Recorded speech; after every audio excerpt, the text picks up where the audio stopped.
Welcome back, America. I'm Hugh in Studio West. Former United States Senator Jim Talent is chairman of the Leadership Council at the Reagan Institute. He joins me now. Senator, good Thursday to you. How you doing? Doing fine, Hugh. How are you? I'm good. I want to test my four-sided box through which every national security pundit must pass before I listen to them. Four assumptions I've got. I want to see if you share them. One, Putin is evil, but Russia cannot be defeated. Number two, Hamas is evil and must be defeated. Number three, Iran is evil and could be defeated. Number four, China is our deadliest threat, cannot be defeated, but can be deterred, and that has to be our priority. What do you say? Yeah, yes, without qualification to 2, 3, and 4. Could Russia be defeated? There are certain areas where Russia is pretty sophisticated in its technology and its abilities, although we're beginning to call that into question. I mean, their anti-aircraft defense systems did not protect Iran, from Israel's surgical strikes. But let's put it this way. We can't defeat Russia without engaging in an effort we don't want to engage in, but they certainly can be deterred and contained. Yes. Now, my corollary number one to those four principles is that it's Europe's primary job to contain Putin. We have to go contain China, and Europe has to step up like Poland has, like others have, like Ukraine has. They have to deter Putin. Is that fair? It's certainly fair. It's a position that every American president's had for the last 20 years, that they're not doing enough for their own defense. But again, I would not treat this like it's some enormous exercise. I mean, in the studies I saw, and it was a few years ago, I'll agree, 5 or 6 brigades, including several hundred tanks, in a base in Eastern Europe with the supporting infrastructure and with the air power, so you're talking 25 to 30,000 men, would deter Putin from any kind of a direct attack in the Balkans or the other places where he's threatened it. So could the Europeans do that? Sure. And they would need our leadership, our logistics, probably an American commander, and we would need to train in terms of interoperability and jointness and all the rest of it. But yeah, that could be done, and they ought to do it. And it would be better for them to do it. And they're bragging all the time about how they want to do it. They just don't do it. They just don't. Finland does it. Sweden does it. Poland does it. They're the big three. And England and France are nuclear powers, so they have a little pop that other people don't have. Germany's really the weak sister here. And I don't know how I read a long piece by Michael Lind today about their lost decade of economic activity. Merkel turns out to have been a disaster. Absolute disaster in this area as well as others, because it was her policy really not to consider Russia a potential aggressor, but rather to sort of play Russia off against us.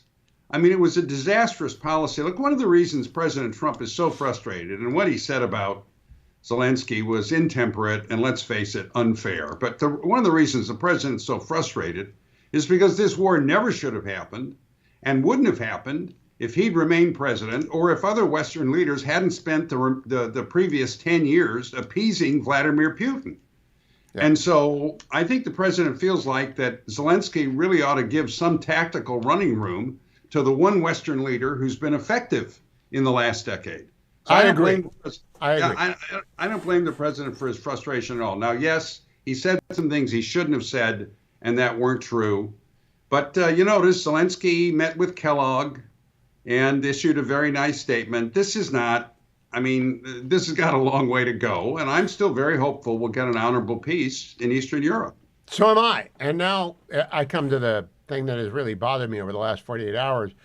A couple of my longtime acquaintances who have very big problems with Donald Trump have jumped on his comments as though that's the only thing that happened in the last 4 weeks. And I'm beginning to think there's a portion of the American public, especially among pundits, who would rather see Donald Trump fail in an effort to bring about a stable ceasefire than to see Ukraine survive. Yeah, unfortunately, that's probably true. I like to think it's not true of most of them, But I mean, there is this Trump derangement syndrome is for real. And look, again, what the president said was intemperate and in many respects unfair. And my guess is, the good of Donald, he's a master of social media. And one of the reasons he is because he's spontaneous and authentic. And once in a while, he says some things which, while he'd never admit it, my guess is probably an hour after he said them, he wished he'd phrased it a different way. And But at once the in a same while, he switches tracks in the middle of a sentence. So he was talking about Zelensky. Then he was talking about Biden when he said Biden did this awful stuff and said these. I'm sure he was talking about minor incursion, which he's brought up. But when he switches tracks, if you don't know how to speak Trump, you get off the wrong track. Right. I don't think he meant, by the way, that Ukraine or Zelensky started the war. Right. I think what he meant was, and if you listen to his comments as a whole, what he meant was the war occurred because of the failures and the fecklessness of Western leaders in Europe. And I think that's absolutely correct. And then I think he also believes that Zelensky should have made a major effort for a negotiated solution after the first year of the war, when the battlefield situation basically favored Ukraine. And I wrote the same thing 20 months ago. And the frustrating part is the Biden team was so weak. What he might have been, the curse salient might have happened a long time ago. The rapid year two advance might have gone farther and longer. And they had ATACMS they couldn't use and tanks that hadn't been delivered and F-16 or A-6s that hadn't been sent. I mean, the Biden administration's record on this is horrific. Yes, it was at best lethargic without any ingenuity to it. And that would have been the time, I think, in the late spring, the summer of 2023, to try and get the kind of deal that Trump is now trying to get out of Putin. And I hope he still will be able to get out of him. But the battlefield situation's changed since then. It's much less favorable now for Ukraine. It's still basically stalemated, but Ukraine is in danger, much greater danger of collapsing than Russia is.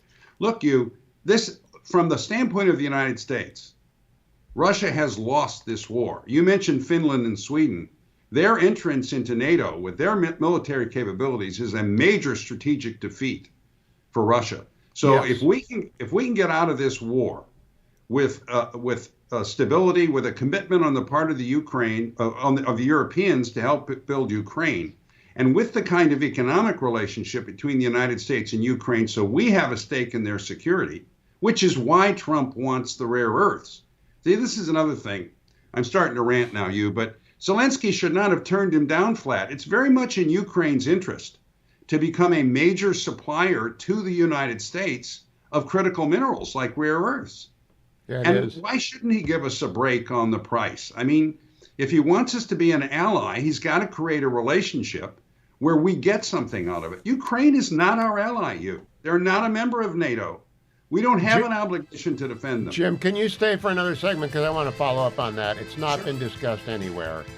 And it's an oversight of everyone because it's been pitched like we were trying to blackmail Zelensky instead of we were trying to enter into a partnership that would make more sense to the average American citizen. I'm back with Senator Jim Talent. So, Senator, we began talking about this rare earth mineral agreement. I don't know what's in it. I think Scott Bessent is a very smart guy from what I've seen. I don't think we're trying to gouge profits out of Ukraine. I think we're trying to establish a partnership that would be mutually beneficial and would explain to America why we have an interest in Ukraine. Your assessment. Sure. That's how Zelensky should have seen it, in my view. Now, is the Trump administration capable of driving a hard bargain when they have somebody over the barrel? Well, sure. But this is the burden of leadership. I mean, you get on the phone with the president, or you talk with Bessent, and you negotiate a deal that's acceptable.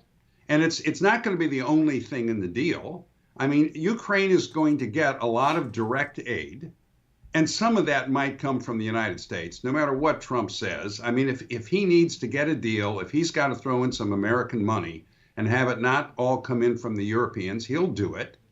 So, I mean, Zelensky, in my opinion, just needs to be solid about this. And he also needs to remember that he made a pretty serious mistake in his little sort of mini love affair with the Biden administration and the Harris campaign last year. I mean, that was an unwise thing for him to do under those circumstances. So he's got, yeah, the president's annoyed with him. That's no reason for him I to get also this. hope General Kellogg gave him a tutorial. I told my law students this week, how do you treat your clients? Because sometimes you have to put up with a lot from your clients if you're a practicing lawyer. Sometimes you have to fire them. But Zelensky's not in a position to fire Donald Trump. He just can't. No, and he's very dependent on him. So, and again, what I said before, Ukraine is not a member of NATO. We are not bound by treaty to defend them. And so therefore, he should want us to be bound by interest. Now, it was very much in our interest to degrade the power of the Russian state, which is the reason I believe it was the right thing to support Ukraine in the first place. But that's happened. You mentioned before in a segment that, Russia's casualties are probably killed and wounded in the 700,000 to 800,000 range. Yeah. They've taken an enormous hit. NATO has been strengthened by the admission of Finland and Sweden. Russia's come off strategically the loser, so our interests have been vindicated. And so, remember the guy before your time in the Senate who said declare victory and go home about Vietnam? Russia's in a Vietnam. I think they want to declare victory and go home, and we shouldn't make it hard for them to do that. Right, I agree. Now, look, if I could talk to Marco Rubio directly, I would ask him some questions about some of the things the president said. For example, the president's talked so much about the desire for peace, which I'm saying to myself, that's unusual for Trump because he's emphasizing how much he wants an agreement, which normally weakens your negotiation position. But I'll tell you, and I say this on the pod all the time, I am no longer underestimating Trump or his negotiating ability, and I'm going to assume he knows what he's doing until it's proven otherwise. Wise words for everyone. Senator Jim Talent, always a pleasure. Thank you, Senator. Talk to you again soon.